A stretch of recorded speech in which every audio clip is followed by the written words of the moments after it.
¿qué tal? Bienvenidos una vez más a la hora de leer. Me da mucho gusto que estén aquí acompañándome. Y hoy, a petición de mi queridísima Diana Castillo, voy a hacer este book tag de clásicos que me pareció muy divertido y muy interesante. Bueno, la primera pregunta es, ¿un clásico que crees que está sobrevalorado, que no te gustó? En general no voy a hablar de un solo texto, más bien me gustaría de hablar de un autor y sin qué pena, me da mucha vergüenza, pero creo que este autor sobrevalorado es Charles Dickens.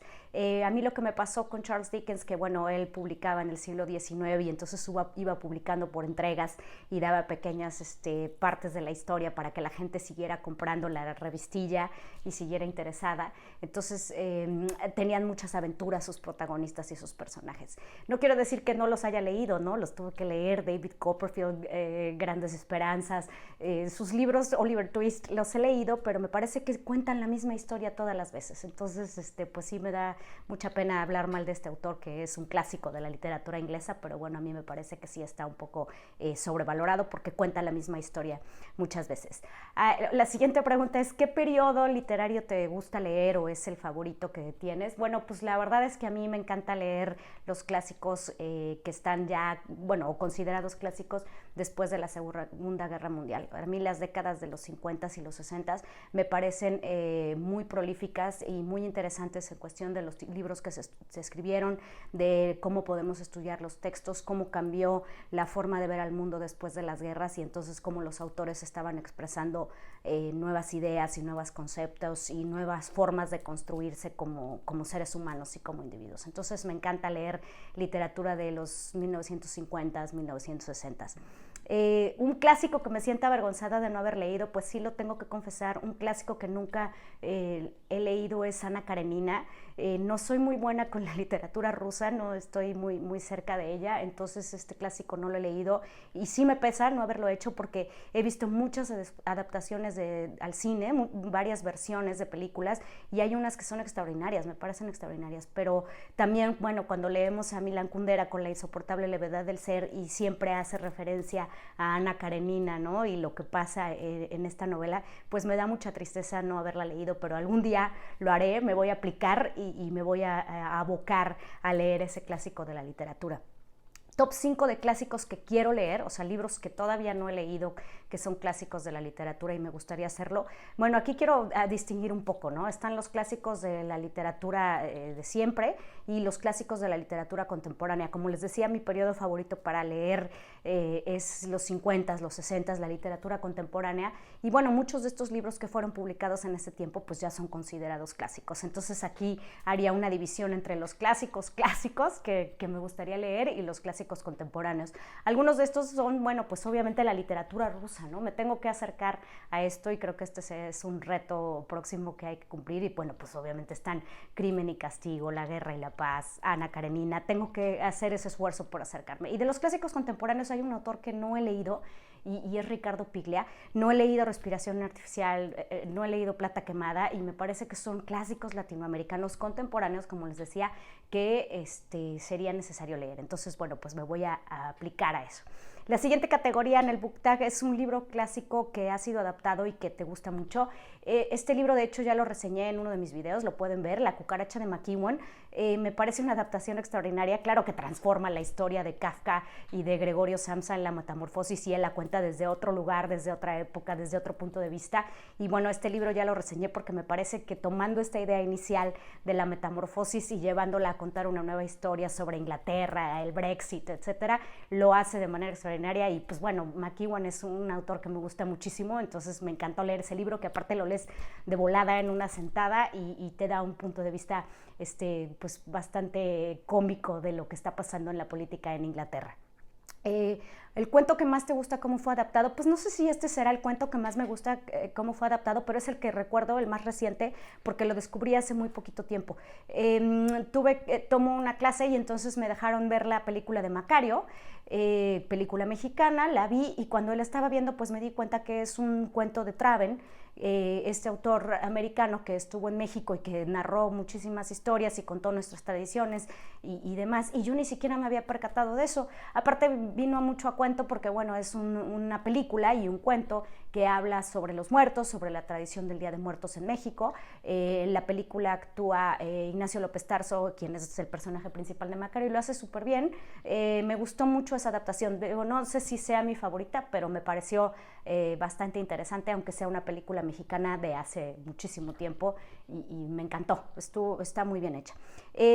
La película o serie favorita basada en un clásico. Híjole, pues aquí sí, no es un top 5, pero pues sí tendría que nombrar varias. La primera, y que me llama muchísimo la atención siempre que la veo, es la adaptación que hizo Francis Ford Coppola de la novela clásica El corazón de las tinieblas. La película es Apocalipsis ahora. Él la transforma y la cambia de época porque él la sitúa en la guerra de Vietnam en los 70s, y la novela de Joseph Conrad del corazón de las tinieblas, que también ya reseñé en este canal y que podrían ver mi video, está situada pues en el siglo XIX en África, ¿no? O sea, los lugares y los momentos son diferentes, pero la película es una adaptación de la novela de Conrad y me parece que lo hace de manera extraordinaria.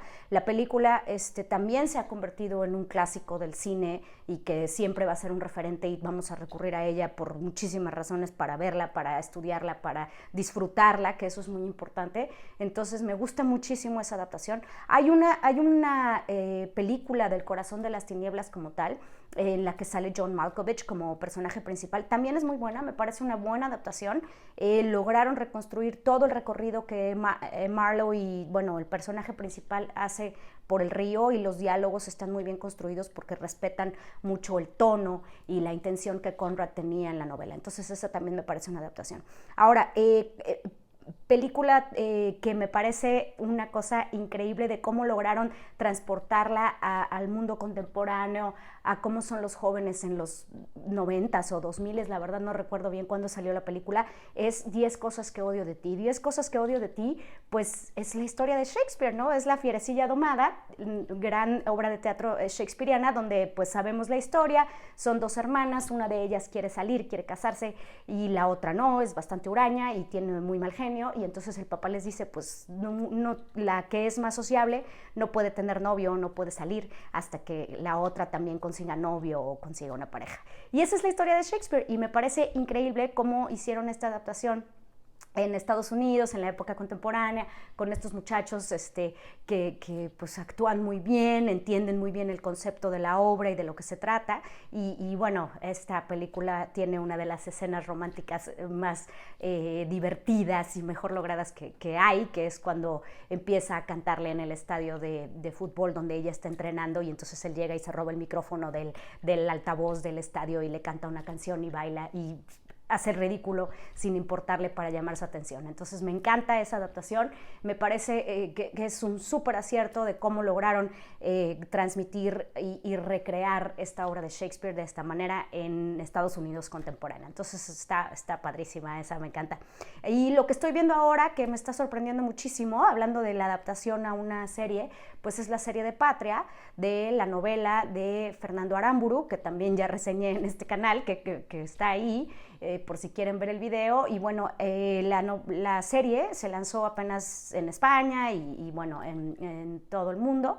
No ha terminado la serie, pues ya sé de lo que es el final, pero me encanta cómo la hicieron porque aunque yo ya sepa en qué termina, pues estoy picadísima y quiero saber qué pasa, y ya estamos a muy pocos capítulos de que termine la serie porque pues va saliendo cada semana porque apenas la estrenaron, y me parece que es una muy buena adaptación. Logra construir muy bien a los personajes o representar muy bien a los personajes de lo que yo creo que Aramburu estaba tratando de hacer. Entonces pues esa también es alguna que recomiendo muchísimo, ¿no? Y bueno, la siguiente categoría era edición favorita para tener los clásicos. Pues ahí sí, indudablemente cuando hablamos de clásicos en inglés tendría que hablar de Penguin Classics, que es la colección y la editorial que se dedica a publicar muchísima literatura en inglés valiosísima. Tengo muchos libros en esa edición porque me parecen los más valiosos, me parece que están bien cuidadas las ediciones, que son libros que valen la pena. Cuando hablamos de español, pues a lo mejor tendría que decir que compré la colección Rey. Me parece que es muy buena porque siempre todos los clásicos tienen un estudio preliminar, entonces te dan una explicación muy concienzuda de qué va el libro, crítica literaria, la estructura, cómo construyeron, cómo se construyó la novela como tal, la época en que es publicada. Entonces me parece que están muy bien esas ediciones, una en inglés y la otra en español. Y bueno, un clásico que piensas que fue infravalorado o que es infravalorado, este también es un clásico contemporáneo. Yo creo que un clásico de la literatura es actual, es Los versos satánicos de Salman Rushdie, pero debido a este rollo que tuvo y escándalo político donde el Shah de Irán lo condena al fatwa y entonces Salman Rushdie se tiene que esconder y pasan muchísimas cosas a su alrededor y entonces no puede salir a la vida pública y el gobierno británico lo protege un poco y está ahí, y después se va a Estados Unidos. Todo este rollo político por lo que dijo el Shah de Irán, que estaba burlándose y atentando contra el islamismo, ha dejado ya de lado la obra. La obra es muy divertida, es una gran novela contemporánea. Sí, pues obviamente está presente el tema de la religión porque está presente en la cultura del país, pero creo que Salman Rushdie ahí lo hemos dejado olvidado un poco en cuestión de cómo construye la novela, el personaje de Gabriel, que es un actor de cine que es muy simpático. Creo que hay muchas cosas que hay que rescatar de esa obra que ya no nos acordamos de todo eso debido al rollo político, entonces bueno, pues a lo mejor sería bueno retomarla y ver qué es lo valioso, que a mí me encanta, me gusta mucho esa novela. Y bueno, pues otra vez muchas gracias a Diana por haberme recomendado hacer este book tag, espero que les haya gustado y denle like a este video y suscríbanse a mi canal. Nos vemos la próxima en La Hora de Leer.